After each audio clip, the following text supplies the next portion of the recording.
Hi, I'm Coach Jay, and welcome to my channel.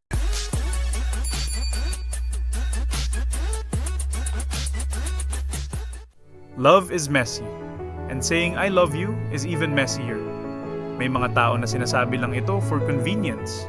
May iba na hindi sinasabi pero ramdam mo. At meron ding ginagamit siya just because. Today we're breaking down the most controversial truths about saying I love you. Una, paano mo masasabi ang I love you nang hindi mo binibigkas? Pangalawa, the different love languages in this generation na sobrang kakaiba compared sa dati. Pangatlo, the signs na yung I love you ay fake, scripted at walang laman. At pang-apat, the signs na yung I love you ay tunay, raw at solid. At panghuli ang katotohanan na ang love is not always said. Minsan mas malakas ang gawa kaysa salita. Stay tuned kasi this will shake your perspective. Hey buddy, just a quick one. If you like it here, please subscribe and follow me for more videos. Nakakatawa kasi akala ng iba, I love you is the ultimate romantic line. Pero minsan, it's the cheapest one. Ang totoong pagmamahal, hindi laging binabanggit. Nakikita siya sa actions. Kapag naaalala ng tao yung maliliit na bagay tungkol sa'yo, mas malakas pa yon compared sa kahit anong I love you. Kapag nirespeto nila yung katahimikan mo, mas malalim yon compared sa sweet talk. Kapag consistent silang nandyan, kahit walang announcement, yun ang totoo. In this generation, iba na ang love languages. Noon, gifts, touch, words.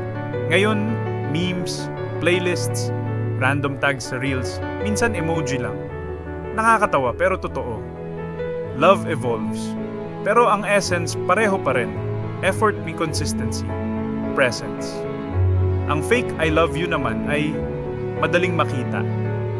Kasama siya ng manipulation, guilt-tripping, o convenient timing.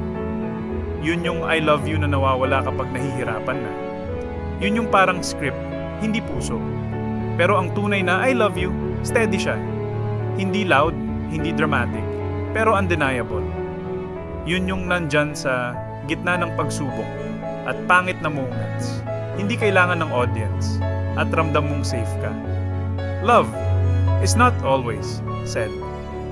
Minsan nasa kape na tinitimpla para sa'yo every morning, sa hatid pa uwi, o sa pagtatanggol sa'yo kahit wala ka.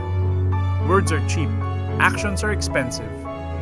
Kung matalino ka, alam mo kung alin ang dapat paniwalaan. Final message. The most dangerous lie is ang I love you na walang meaning.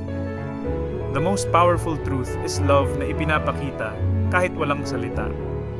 Huwag mong habulin ang linya, habulin mo ang consistency. Huwag kang mahulog sa drama, mahulog ka sa tahimik na loyalty. Kasi sa dulo, hindi tungkol sa lakas ng boses, kundi sa lalim ng gawa. At kung hindi mo makita ang difference, paulit-ulit kang maloloko ng performance na akala mo pagmamahal. Thanks for watching.